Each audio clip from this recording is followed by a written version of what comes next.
Tumeshukuru sana. Ambassador Mudhaura talked about housing that Mwai Kibaki did, and it triggered my mind when William Ruto brought the affordable housing and there was outcry out there. People are saying they be left alone to do their own houses. And I had a conversation with him, and he says, no, we need houses. And I told him, Mwai Kibaki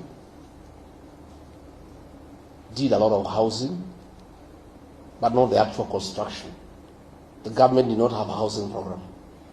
All Mwai Kibaki did was to open up the bypasses, provide infrastructure in terms of sewage, electricity, and water. And the private sector, on its own, build houses all over Nairobi. And they are there for everybody to see. There is no need for government to compete with the private sector to put up houses. The work of government is not to do houses, it's to provide services. And of course, he said, I'm not Mwai Kibaki, I will do things differently.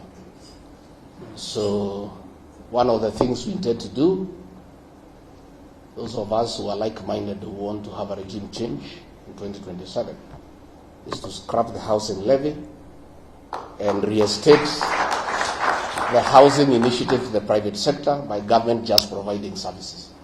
Just do roads, water, open up, and things will just come up on their own. Again, I must say, I went to see Mwai Kibaki in 1988.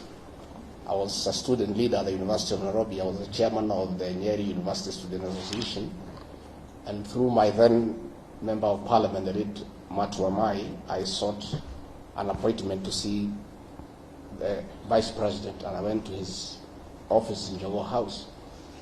And we had a lot of discussion, and he wanted to know what are my ambitions, and I told him I'm interested in business. I had thought he would give me some money to start the business. Not Mwai Kibaki. He went on his shelf, behind him, there were many books. And he looked through, produced one book and gave it to me. That book, the author is called Jonathan Black.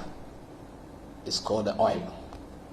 He said, if you want to do business, go and read this book, you'll be a good businessman. That is his mentorship, and today I'm a good businessman, instead of tokenism.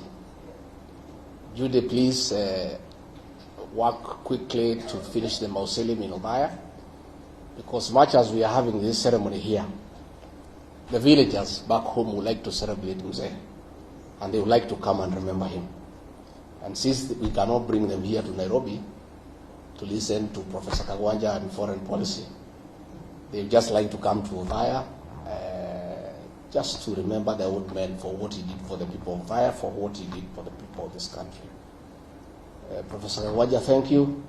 On the foreign policy, you have told us Mwai Kibaki, his foreign policy was based on the best interest for this country. The other day I talked about our foreign policy in Sudan that is driven by commercial interest. And I saw one of the Ruto flower girls yesterday trying to lecture me that I shouldn't talk about it because I sold to some constitution. The constitution that I and Muturi sold to is to do the right thing and to keep the law. It's not to enable other countries to buy arms to kill children. And Eugene Wamalwa, we are looking at what is happening about Butere girls. We are unable to understand what is this viciousness against children by the present government. Even the colonial government that was very brutal, it never went for the children. Muzungu, they were very brutal, but they spared the children. So we have seen a situation where an administration has panicked because this one term is becoming real. So they have gone berserk. They have gone berserk, and they are now fighting shadows, including schoolgirls. From 2 girls, from 3 girls. These are harmless girls. How fluid is your government if girls can bring it down? Girls. Surely.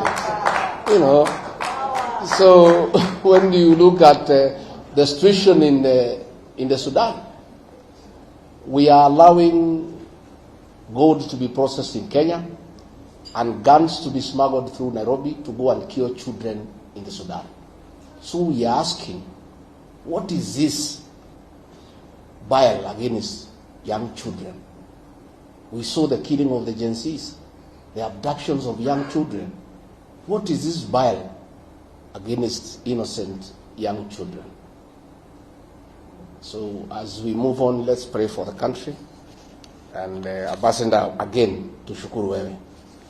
Now I'm looking at General Gichangi here, and I want to say, if General Gichangi was the director of NIS, that plane would not have been banned in Nakuru if it had to be banned. Because it came all the way from the sub-county, nobody noticed.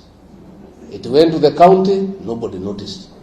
It went to the region and it became number 3, nobody noticed. They only noticed about it in Nakuru, in the finals, because of a failed intelligence system.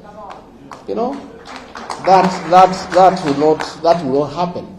So if a decision needed to be made that is a bad play and people should not see it, ingesimamishiwa huko mbali, because the officers on the ground every day. Lakini watu wote wamelala. Kila mtu natafuta pesa. Hii serikali ni ya biashara. Watu ya intelligence wanatafuta biashara. Watu ya polisi wanatafuta biashara. Rais mwenyewe anatafuta biashara. Sasa, you know, these are things that would make Mwai Kibaki turn in his grave. You know, tuko na shida kubwa, lakini Mungu anatusaidia. So Jacob Haji, we are forming a political party in May. Tutatangaza. We look for a way to work with the Democratic Party. We would like to be associated with Mwai Kibaki and what he achieved. Wacha ni introduce huyu Ketu Waruguru, simama, pigia makofi. Huyu mrembo ya Laikipia. And we have our daughter. She's called Gather in Kikuyu land. The Honorable Gathoni wa Muchomba. Tuko na Masi Kakuya, alikuwa mjumbe hapo Kasarani. She has been associated with this party for a long time. Of course, tuko na Norman Nyaga na wengine, na tumeshukuru sana, and the organizers of this function, we are honored. Tuko na Jane Kihara, the great lady of Naivasha. Alichaguliwa as an MP kwa hii chama ya Democratic Party. She's a third member, ako kwa tamu ya 3.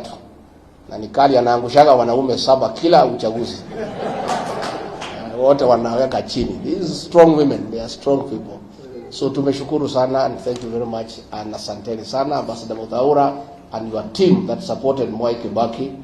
We honor you because you made him great by serving him well and helping him to steer this country, even as he advanced in age. You know, his things were going very, very well. But again, it is him who gave you the opportunity and allowed you to work. Asanteni sana. Thank you very much.